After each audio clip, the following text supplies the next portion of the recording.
रहेंगे। ये तय करेगा कि क्या ये देश संविधान से चलेगा या एक डेढ़ लोगों की मर्जी से चलेगा। ये चुनाव तय करेगा कि क्या युवाओं की, महिलाओं की, दलितों की, आदिवासियों की, पिछड़ों की, गरीबों की बात सुनी जाएगी या सिर्फ पूंजीपतियों की तूती बोलेगी। ये चुनाव किन लोगों के बीच में है? क्या ये चुनाव कांग्रेस बनाम भाजपा है? हमारा अपना मानना है ये चुनाव दो बड़ी विचारधाराओं के बीच में है। वो विचारधारा जिसने इस देश को बनाया और वो विचारधारा जो इस देश को एक ही रंग में रंग देना चाहती है। हमारे देश की सबसे बड़ी खूबी है कि एक बहुत खूबसूरत गुलदस्ता है ये, अलग अलग तरह के पुष्पों का, अलग अलग तरह के फूलों का। ये गमछा भी झारखंड का अलग है, असम का अलग है, उत्तर प्रदेश का अलग है, राजस्थान चले जाओ तो अलग साफा पहनाते, तमिलनाडु चले जाइए तो अलग अंग वस्त्रम पहनाते। ये विविधता है हमारी। तो ये चुनाव तय करेगा कि क्या संविधान बचाने वालों की जीत होगी या संविधान को हर कीमत पे खत्म करने वालों की जीत होगी। और इसलिए जरूरी है कि हम और आप अपनी जिम्मेदारी समझकर, और आप से मेरा मतलब है लोकतंत्र के चौथे स्तंभ हैं आप। आपके माध्यम से सूचना, आपके माध्यम से जानकारी, आपके माध्यम से न्यूज, आपके माध्यम से विश्लेषण लोगों तक पहुंचता है।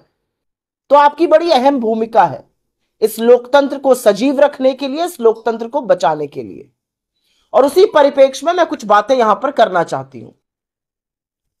4 चरण का मतदान हो चुका है। हम 5वें चरण के मतदान के मुहाने पे खड़े हैं। कल उत्तर प्रदेश में तमाम सीटों पर, बाकी जगहों में तमाम सीटों पर मतदान होना है 5वें चरण का।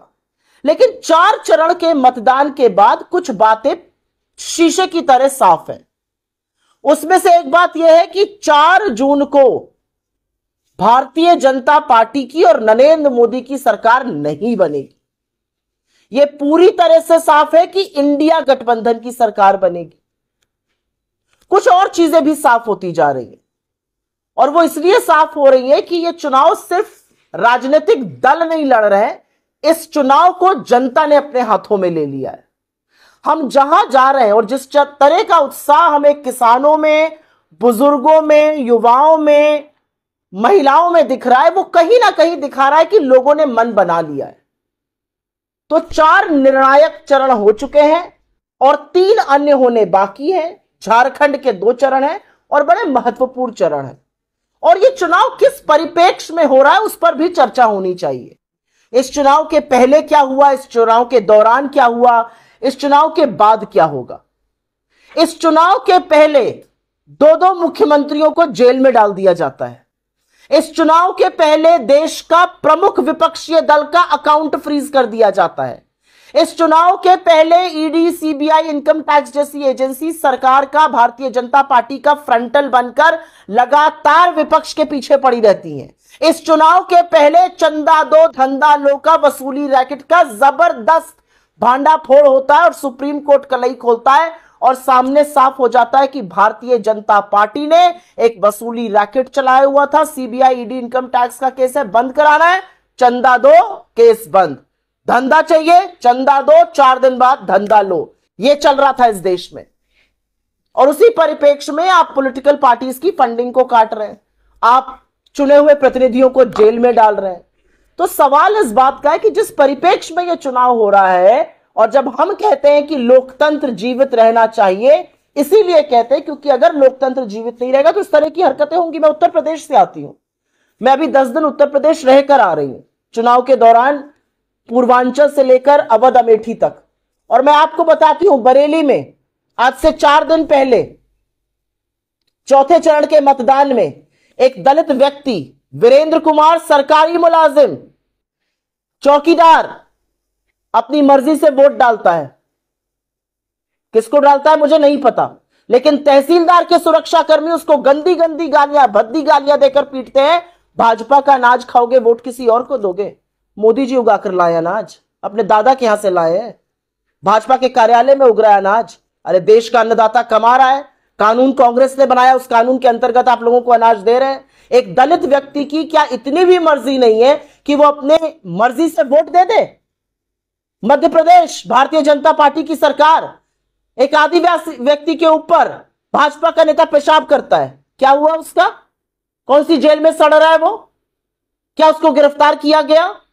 इस परिप्रेक्ष्य में यह चुनाव हो रहा है और इसीलिए जो मुद्दे की बात है वो करनी जरूरी है, क्योंकि नरेंद्र मोदी और भारतीय जनता पार्टी किसी मुद्दे की बात नहीं कर रहे हैं। यह चुनाव 45 साल में सबसे ऊंची बेरोजगारी के दौरान हो रहा है, यह चुनाव कमर तोड़ महंगाई के दौरान हो रहा है, यह चुनाव गरीबों और अमीरों के बीच में बढ़ती हुई निरंतर खाई, जिसको पाटने का नहीं जिसको बढ़ाने का काम भारतीय जनता पार्टी और नरेंद्र मोदी कर रहे हैं, उसके दौरान हो रहा है। यह चुनाव महिलाओं की जितनी आबरू लुट सकती थी उस दौरान हो रहा है। तो ऐसे में एक विपक्षी दल होने के नाते हम 10 साल का कार्यकाल देखते हैं, उसमें बनी हुई समस्याएं देखते हैं और उन समस्याओं के समाधान की बात करते हैं। क्योंकि 4 चरण के मतदान के बाद एक बात साफ है, मोदी जी मुद्दे की बात नहीं करेंगे। पहले चरण में वो मुस्लिम लीग, मुगल राज, मटन, मछली, मुर्गा उनको दिखा। दूसरे चरण में वो ब्याहताओं के मंगलसूत्र पर आपकी भैंस पर आ गए।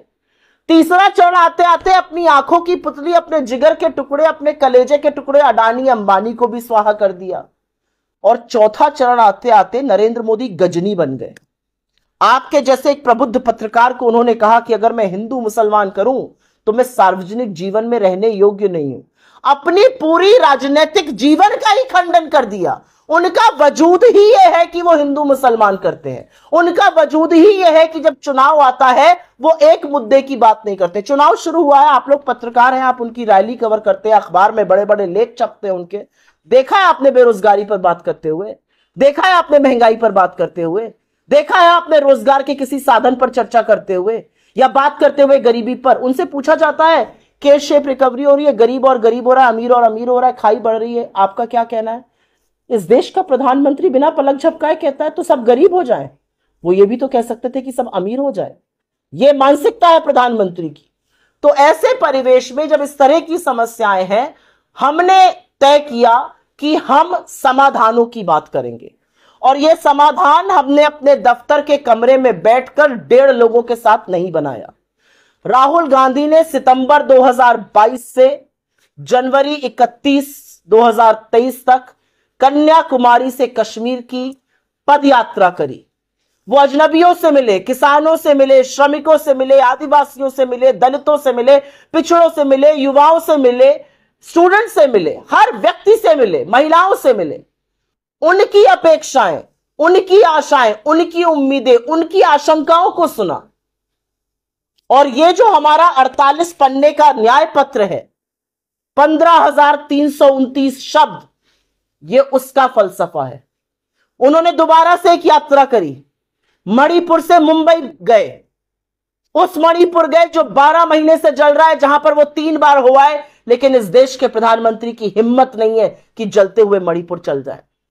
उस मणिपुर से मुंबई तक उन्होंने यात्रा करी, फिर से मिले उन लोगों से जो इस देश की सरकार से कुछ उम्मीदें रखते हैं, जिनकी तकलीफें क्या है, वो क्या चाहते हैं अपनी सरकारों से। और उस सब का जो एक उम्मीदों का कारवां निकला, वो है हमारा न्याय पत्र। और इसके 5 प्रमुख स्तंभ है। इसका पहला स्तंभ युवा न्याय है, दूसरा स्तंभ नारी न्याय है, किसान न्याय है, श्रमिक न्याय है, हिस्सेदारी न्याय है। मैं शुरुआत युवा न्याय से करूंगी। 45 साल की सबसे ज्यादा बेरोजगारी। प्रधानमंत्री से सवाल होता है बेरोजगारी के बारे में आप क्या करेंगे? वो कहते हैं पकौड़ा तल लो। युवा पकौड़ा तलने को भी तैयार है पीएचडी कर, लेकिन पकौड़ा तलने का जो कड़ुआ तेल था वो 90 रुपए मिलता था, आपने 220 कर दिया 10 सालों में। जो गैस 400 की मिलती थी उसको 1100 1200 पहुंचा दिया। साहब पकौड़ा कैसे तला जाए? यह असलियत है आज। तो हमारा कहना है कि हम युवाओं को सर्वप्रथम 30 लाख जो रिक्त सरकारी पद पड़े हुए हैं सेंट्रल गवर्नमेंट में, उनको 15 अगस्त से भरने का काम शुरू करेंगे, 4 जून को जब हमारी सरकार बनेगी। हमारी दूसरी बड़ी और यह बहुत बड़ी गारंटी है, पहली नौकरी पक्की की। कोई भी डिप्लोमा, कोई भी डिग्री धारक अगर चाहे तो अप्रेंटिसशिप एक्ट के अंतर्गत 1 साल की अप्रेंटिसशिप स्टाइपेंड उसको मिलेगा 1 लाख रुपए का, मतलब 8500 रुपए महीना। उसमें ट्रेनिंग भी मिलेगी, उसमें स्किल भी मिलेगी और साथ साथ 1 लाख रुपए सालाना स्टाइपेंड मिलेगा। हम तीसरी बात, और यह जरूरी बात है करनी, पेपर लीक की। मां बाप एक रोटी रात की कम खाते हैं, मनौती मानते हैं, मेहनत करते हैं, पेट अपना काटकर बच्चे को पढ़ाते हैं, बच्चे पढ़ते हैं, मेहनत करते हैं बच्चे, और जब इम्तिहान देने जाते हैं तो पता चलता है पेपर लीक हो गया, व्हाट्सएप पे पेपर आ गया था। 7-7, 8-8 साल बच्चों की उम्र निकल जाती है, पेपर पे पेपर लीक होते रहते हैं। इसलिए हम पेपर लीक के खिलाफ ऐसा कड़ा कानून बनाएंगे कि पेपर लीक करने वालों की हाड़ कांप जाए। और चौथी और अंतिम बात युवा न्याय में मैं करना चाहती हूं अग्निवीरों की। इस देश में भाजपा ने एक नया ट्रेंड शुरू किया है, सब लोग ठेके पर नौकरी करेंगे। टीचर भी ठेके पर है, डॉक्टर भी ठेके पर है, नर्सेस भी ठेके पर है, सफाई कर्मचारी भी ठेके पर है। लेकिन इस देश की सुरक्षा, इस देश की रक्षा, वो भी ठेके पर है। तपते हुए रेगिस्तान से लेकर सियाचिन की हाड़ गलाने वाली ठंड में जो सरहद पर सैनिक खड़ा हुआ है, वो ठेके पर सुरक्षा नहीं कर सकता है, वो ठेके पर सैनिक नहीं बन सकता है। 73 साल का प्रधानमंत्री इस देश से 5 साल और मांग रहा है, और 24 साल के लड़के को कह रहे हो बेटा तुम रिटायर होके घर जाओ। क्या क्या देश बनाना चाहते हैं ये? अग्निवीर जैसी योजना को हम तत्काल खत्म करेंगे, खत्म करेंगे ऐसी योजना को। जो पुरानी स्कीम थी जिसके तहत नौकरी मिलती थी सेना में, सैन्य बलों में, उसको बहाल करेंगे। दूसरी बात मैं करना चाहती हूं नारी न्याय की, और यह जरूरी है। इस देश की आधी आबादी जूझ रही है, कमर तोड़ महंगाई से जूझ रही है। आटा, दही, पढ़ाई, दवाई, सब पर जीएसटी लगाकर टैक्स वसूला जा रहा है। 50,000 बच्चों को सेंट्रल यूनिवर्सिटी से अपना दाखिला वापस लेना पड़ा। एक गरीब, एक मध्यम वर्ग परिवार अपने बच्चे की पढ़ाई कभी नहीं बीच में रोकता है। यह विषमता है, और इस विषमता का दंश सबसे ज्यादा महिलाओं ने झेला है। और इसलिए हम कहते हैं कि जो महिलाएं जूझ रही हैं इन समस्याओं से, उन गरीब महिलाओं के हाथ में हम 1 लाख रुपए साल का, मतलब 8500 रुपए महीना देने जा रहे हैं महालक्ष्मी योजना के तहत। यह हम कर्नाटक में भी करते हैं, तेलंगाना में भी करते हैं, और अब पूरे देश में करेंगे। और हां, जैसे राहुल गांधी जी कहते हैं वैसे ही खटाखट खटाखट खटाखट महिलाओं के बैंक में पैसा आएगा। आधी आबादी को पूरा हक मिलने के लिए हम नई सरकारी नौकरियों में लड़कियों को 50% आरक्षण देने की बात करते हैं। जितनी ज्यादा लड़कियां कामकाज में, जितनी ज्यादा लड़कियां अर्थव्यवस्था का हिस्सा बनेंगी, शायद उतनी ज्यादा लड़कियां मुझे इस कमरे में भी दिखाई दें, शायद उससे ज्यादा लड़कियां इस मंच पे दिखाई दें, शायद उससे ज्यादा लड़कियां नौकरियों में, सरकारी दफ्तरों में दिखाई दें। और इसके लिए 50% आरक्षण का हमने वादा किया है। मैं तीसरी बात करना चाहती हूं किसान न्याय की। कौन है किसान? क्या बड़ी बात है किसानी करने में? किसान वो होता है जो धरती का कलेजा फाड़कर फसल उगाता है, फसल उगाता है, दिन रात एक करता है। और जब फसल उग के तैयार लहलहाती फसल पर पानी पड़ जाता है, ओला गिर जाता है, आंधी आ जाती है, आग लग जाती है, वो हाथ पर हाथ धर के नहीं बैठता है, वो फिर खड़ा होता है, फिर हल निकालता है, फिर जोतता है, फिर फसल बोता है। बहुत साहसी काम होता है कृषि का। और इसलिए किसान की मांग थी एमएसपी की, अपनी उपज का असल दाम मिले। नरेंद्र मोदी भी कहते थे एमएसपी मिलनी चाहिए, फिर वही गजनी, जैसे ही प्रधानमंत्री बने भूल गए, खिलाफत करने लगे। 700 किसानों की शहादत हुई है इस देश में अपने हक की मांग करते हुए। असलियत यह है कि किसान जब दिल्ली आना चाह रहे थे तो उनके रास्ते खुदवा दिए गए, उनमें कीलें गड़वा दी गई, उनके ऊपर आंसू गैस के बमगोले छोड़े गए, उनको मवाली, नक्सली, आतंकवादी और राम जाने क्या क्या कहा गया। इन अन्नदाताओं को हम एमएसपी की कानूनी गारंटी देने जा रहे हैं, और साथ ही साथ हम खेती को जीएसटी से मुक्त करने जा रहे हैं। आपकी खाद, आपके बीज, आपकी कीटनाशक की दवाई, आपके खेती के उपक्रम पर टैक्स नहीं लग सकता है। और एक और भी बहुत बड़ा काम करने जा रहे हैं, हम किसानों का कर्जा माफ करेंगे। इस देश में हर घंटे 2 किसान आत्महत्या करते कर्जे के कुचक्र से। हमने